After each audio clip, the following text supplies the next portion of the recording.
Hey guys, what's going on? Dr. Gonzo, Boogie here again, back for another video. And in this video, I figured I would sort of do a review and just talk about the new Resident Evil Steelbooks recently put out by Best Buy. You can also get these off of Zabby.com if you guys live in the UK or if you guys collect UK releases. I know Zabby.com also released these Resident Evil Steelbooks, but Best Buy recently put out a Steelbook for all of the Resident Evil films except the newest one that is just coming out in theaters really soon. So I thought this is the perfect time to talk about the new Steelbooks with the new Resident Evil movie coming out, and just the perfect time to talk about the Resident Evil film series and game series in general. I actually grew up with the Resident Evil game series when I was a lot younger. My brother used to play the games all the time, and I've probably seen him beat the first three Resident Evil games probably like 10 times over each. And as I got older, I gained to appreciate the Resident Evil games too. I remember I had Resident Evil 2 for the Nintendo 64, and I also had Resident Evil 4 for the GameCube. And also, when the film series first started, I was a big fan of it too. I really liked the first Resident Evil movie. I actually just rewatched this when I picked up these steel books, and the first one was a lot of fun.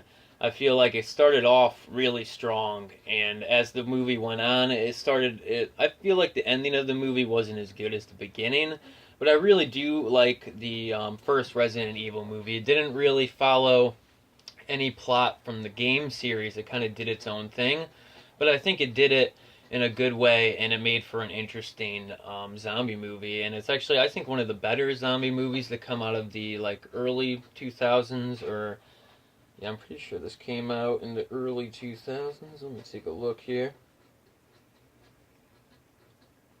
2002 maybe, but yeah, I think one of the better zombie movies from the early 2000s. And Resident Evil 2 Apocalypse is pretty good too. These are the only two steel books that I picked up, but they had steel books for, like I mentioned, for all of the Resident Evil movies, and also they had steel books for all of the Underworld movies too, if you guys are into those. I've actually never seen any of those movies. Definitely let me know in the comments if they're any good, because I was thinking about maybe picking up the first one since they have a nice Steelbook release for it. But these are part of Best Buy's Pop Art series, which I'm a big fan of too. And I plan on doing a video one day kind of reviewing the Best Buy Pop Art Steelbook series, kind of showing you guys the releases that I've picked up and giving you guys my impressions on what I think of Best Buy's Pop Art Steelbook series. But just to sum it up quickly now, I'm actually a pretty big fan of their pop art series, and most of the releases that I've picked up have really nice artwork, and I think the artwork for these two are really nice too.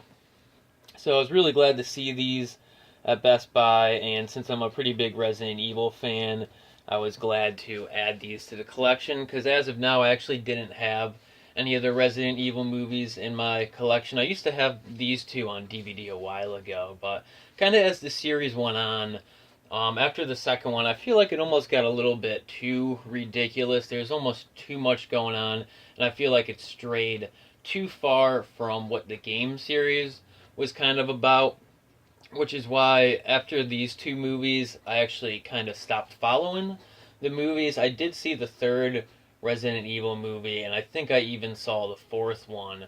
But I really don't plan on checking out the new one, which is going to be the last one in the series. And one of my biggest, I guess, complaints about the film series, which definitely gets worse over time, is, in my opinion, if you're like a fan of the game series before these movies came out, they don't really do justice kind of incorporating characters, or really doing a good job when they do incorporate characters from the game series in the movie, because the movie series is based around Alice, a character that's not in any of the games.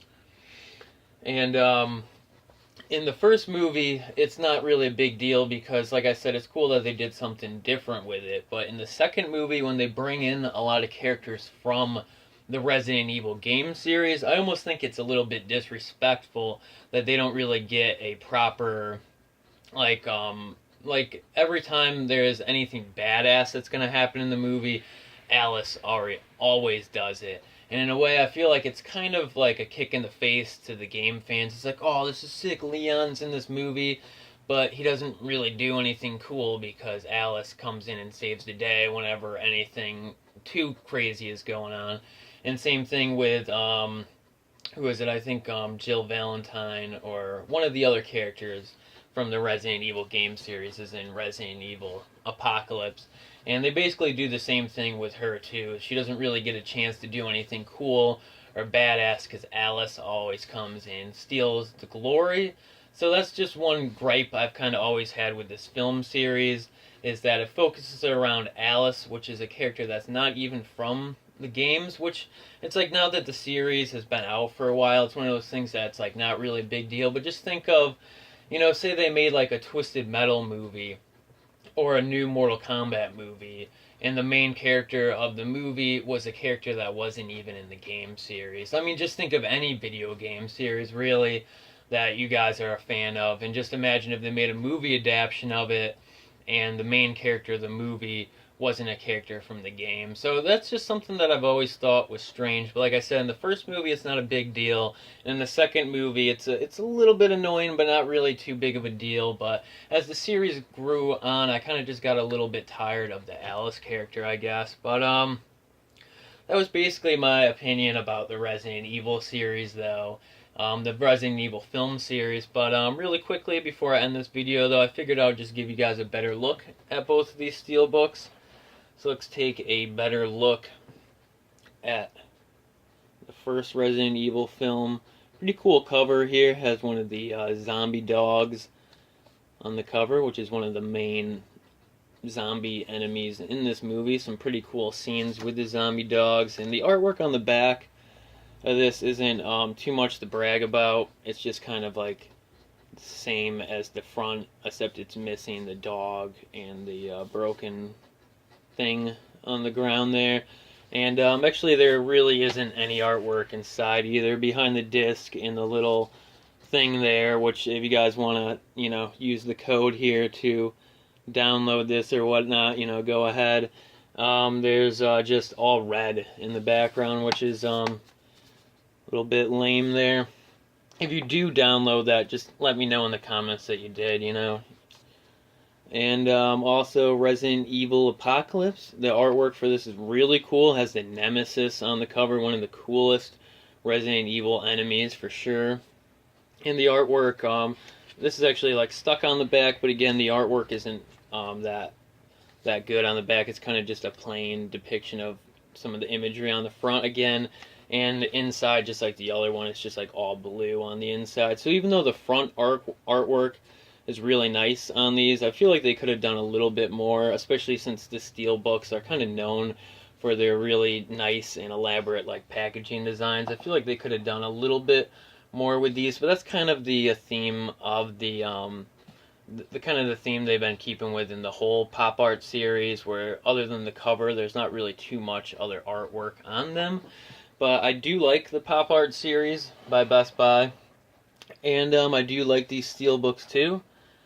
And I'm a pretty big fan of both of these movies too. I always have a lot of fun watching these whenever I go back to them, and they're pretty cool. And one of these days I probably will try to get around to rewatching the whole Resident Evil film series, especially since I saw the box set at Best Buy for like only $14.99. They actually had a Blu-ray box set at Best Buy that was only $14.99, like I said, and it comes with all the Resident Evil films, like in their own cases. It's a really nice box set. So if I ever pick that up, I might rewatch all the other films, and I'll try to forget about the whole Alice always stealing all the glory, because it really is her film series if you think about it.